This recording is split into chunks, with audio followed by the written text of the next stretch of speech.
ভিডিওটি একটু লক্ষ্য করে দেখুন তো, এই লোকটি আসলে সুপার হিউম্যান নাকি? সে নদীর উপর দিয়ে দৌড়ে যাইতেছে, আসলে নদীটার পানি কম নাকি সে পানির উপর দিয়ে হাঁটতে পারে? আসলে কয়েকবার দেখার পরেও আমি বুঝতে পারলাম না। সিনেমায় আমরা কত ধরনের হিরো দেখছি, তাদের কত শক্তি দেখছি, কিন্তু বাস্তবের হিরো তো এই লোকগুলা দেখুন।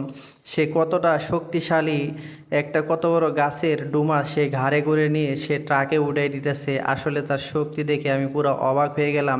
আসলে কি বাস্তবে একটা মানুষ এত বড় গাছের গুঁড়ি নিতে পারে?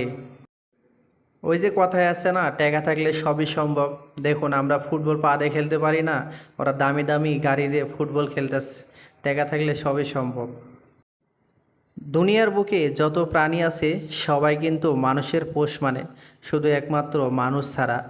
মানুষই মানুষের পোষ মানাইতে পারে না। দেখুন, একটি মাছকে একটা লোক কিভাবে পোষ মানাইছে।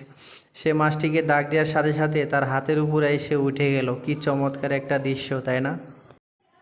বাইরে বা এটা কি দেখলাম? এতদিন দেখছি মানুষ তরকারিতে ঝাল লবণ ঠিক আছে নাকি সেটা চেক করে দেখে, আজকে দেখতেছি সিমেন্টের যে মিক্স করে সেখান থেকে কিছুটা মশলা নিয়ে মুখে চেক করে দেখতেছে কম বেশি হয়েছে নাকি। আবার একজন এসে কিছুটা দিয়ে আবার বাড়াই দিতেছে, আবার চেক করে দেখতেছে যে এখন ঠিক আছে।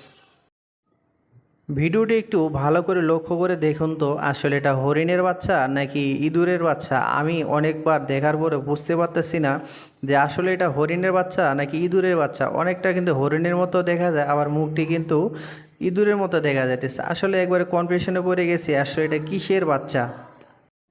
দেখুন ভাই, একটি লোক রাস্তার সাইডে মনে যাইতেছিল, তো হঠাৎ করে শব্দ শুনে এই ডালপালাগুলো সরাইতেছে। আসলে ডালপালার ভিতরে কি আছে? ও মাই গড, কত বড় বড় ব্যাঙ! দেখছেন এর ভিতরে লুকাই আছে? এত বড় বড় ব্যাঙ আমি জীবনের প্রথম দেখলাম।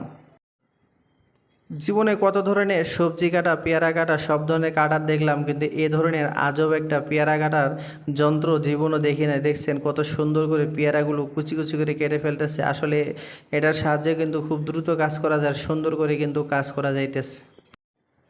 আমরা যেখানে বাজার থেকে কলা কিনে খাইতে ভয় পাই, কারণ ফরমালিন দিয়ে কলা পাকায়, আর দেখুন জঙ্গলের ভিতরে কত সুন্দর করে কলাগুলো পেকে রয়েছে, খাওয়ার মানুষ নাই। দেখছেন কত সুন্দর করে কলাগুলো ঝাঁকি দিয়ে পারতেছে। আসলে দেখে কিন্তু লোভ লাগতেছে, এরকম গাছ পাকা কলা পাওয়া যায় না। বর্তমান সমাজের অবস্থা আর এই মুরগিটার অবস্থা একদম কিন্তু হুবহু মিলে গেছে। তো আসলে কি বলতে চাইতেছি হয়তো অনেকেই বুঝতে পারছেন। দেখুন কত বড় একটি মোরগ, আর কটু একটা মুরগির পিছে সে ঘুরতেছে। একটুক মুরগির বাচ্চাকেও সে ছাড় দিতে রাজি নয়। লোকটির ভাগ্যটা একবার দেখুন ভাই, কত বড় একটা মাছ পাইছে। আসলে এই মাছটার নাম কি? দেখছেন বিশাল সাইজের একটা মাছ। আসলে লোকটার ভাগ্য অনেক বড়, দেখছেন কত বড় মাছ পাইছে। আমরা যেখানে ব্যাঙ দেখলেই মারা শুরু করে দেই, অথচ চায়নারা দেখুন সেই ব্যাঙগুলোকে কত সুন্দর করে চাষ করে, তাদের থাকার জন্য আবার একটা করে ঘরও বানায় দিছে। সেখানে তারা আরাম আয়েশ করে ঘুমায় এবং খায়। এই ভিডিওটি দেখে আমি পুরো অবাক হয়ে গেলাম। পাহাড়ের এত চূড়ার উপরে ঘর কিভাবে বানাইলো, আর তার উপরে দেখুন মানুষও কিন্তু আছে। এই লোকগুলো কিভাবে এত উপরে ওঠে আর এর ভিতরে কিভাবে বসবাস করে, কিভাবে বাজার করে নিয়ে যায়, আসলে আমার মাথায় আইতেছে না। তো আসলে মানুষ চাইলে কিন্তু সবই সম্ভব, সব কিছু কিন্তু করতে পারে। এই ভিডিওটি দেখে একটা শিখার জিনিস আছে, আপনি যদি খুব সহজে কিছু পেয়ে যান তাহলে বুঝবেন সেটার ভিতরে আসলে সমস্যা আছে। দেখুন এই মাছটি নিচে বসে আছিল, তার উপর দিয়ে একটা মাছ টানে নিয়ে আইতেছে। সে ভাবছে সহজে একটা শিকার পাওয়া গেল, কিন্তু সে জানেই না এখন সে অন্য কারো শিকার হয়ে গেল। তাই সবাই সাবধান।